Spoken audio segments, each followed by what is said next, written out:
Lo que estás a punto de ver podría cambiar tu forma de ver la vida. Si esta historia te conmueve, no olvides suscribirte al canal. Nadie imaginaría que aquel hombre encorvado en la acera, con la frente sudando frío en pleno otoño madrileño, era Diego Mendoza. No había traje caro ni seguridad cerca. No había rastro del multimillonario que solía desplazarse en jets privados y reunirse con banqueros en salas con vistas al mundo. Aquella mañana, el dolor había comenzado incluso antes del café. Empezó como una presión en el pecho, pero pronto se irradiaba por los brazos y piernas, como si sus huesos quemaran por dentro. Intentó ignorarlo, como venía haciendo durante meses, pero al bajar del coche y caminar por la acera de piedra del barrio de Lavapiés, sus piernas flaquearon. Se sentó en el primer banco que encontró, frente a un café pequeño, con toldo amarillo y olor a pan fresco saliendo por la puerta entreabierta. Su cuerpo temblaba. Estaba cansado.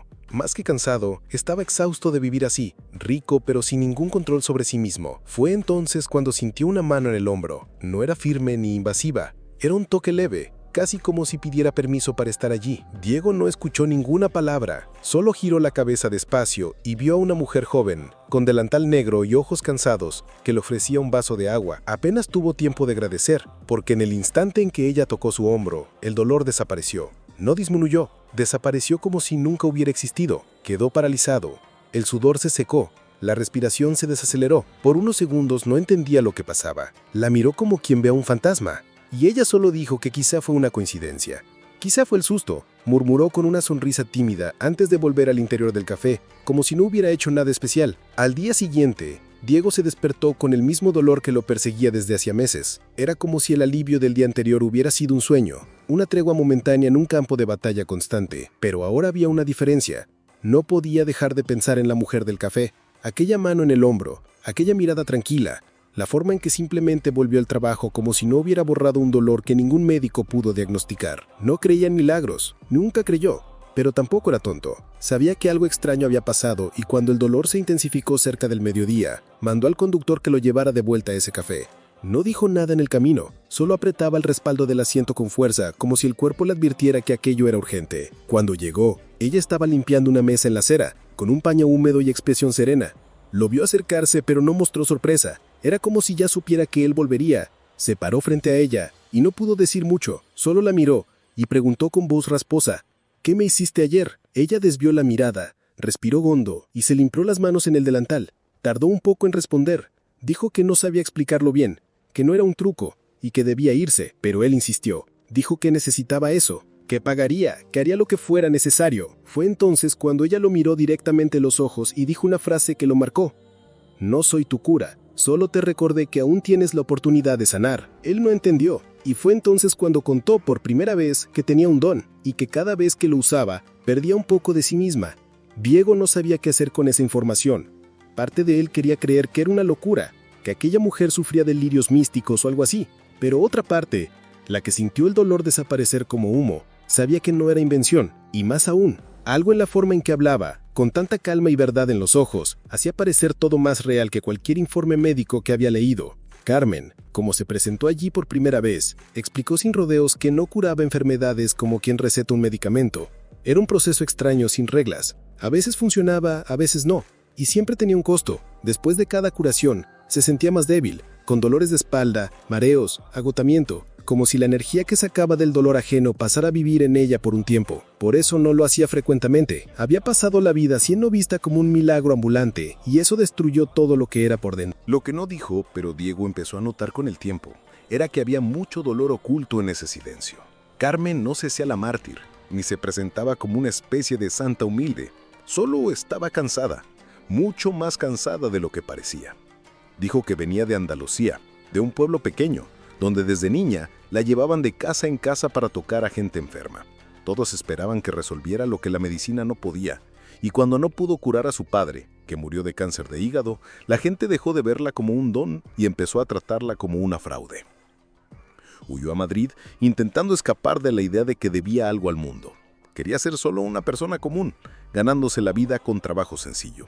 Y por eso, aquella tarde, le pidió que no volviera más.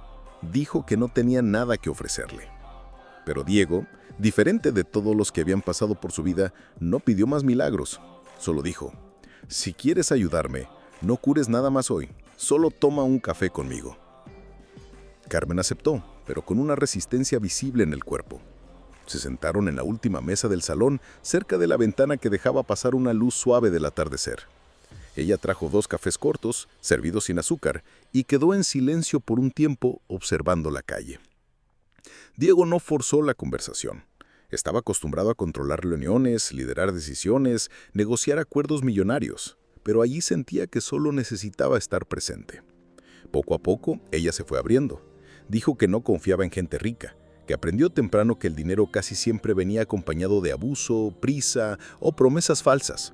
También dijo que no entendía por qué él estaba allí, porque en su cabeza, hombres como él tenían acceso a los mejores hospitales del mundo y sin embargo pedía ayuda a una camarera del barrio. Él respondió con tono seco y casi avergonzado que ya había ido a todos los hospitales en 4 continentes diferentes y que ninguno pudo decirle qué tenía. Solo sé que duele muchísimo, y que ayer, por alguna razón, dejó de doler. Ese momento fue el primero en que Carmen lo miró con otra expresión, ya no defensiva, sino como quien reconoce un dolor legítimo.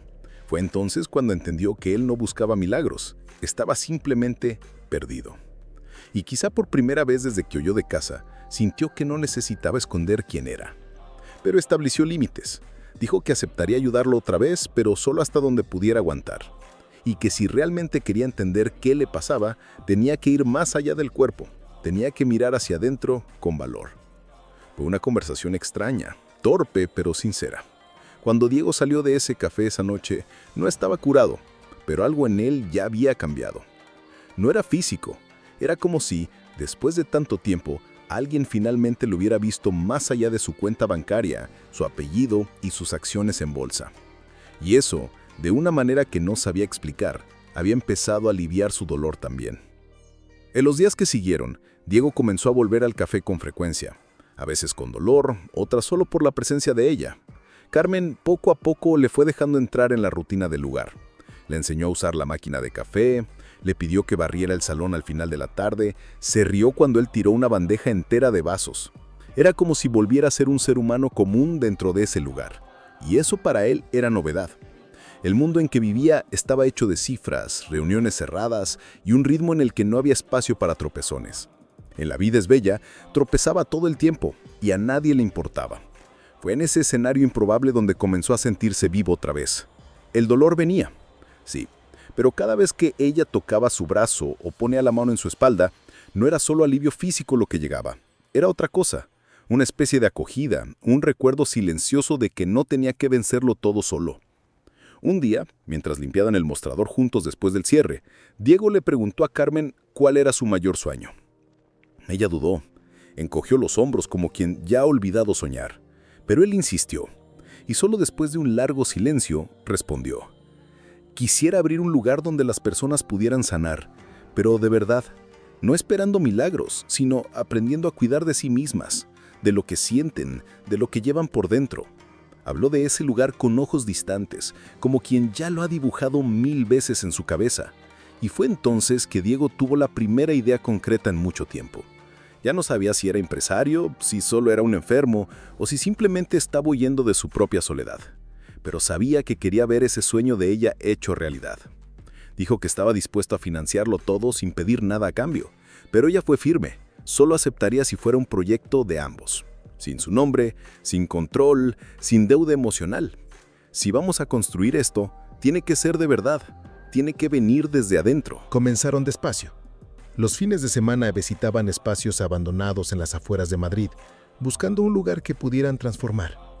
Carmen llevaba cuaderno y lápiz, garabateaba ideas, dibujaba salas con grandes ventanas, jardines con hierbas medicinales, espacios de silencio, salas de masaje, cocinas abiertas con alimentos naturales.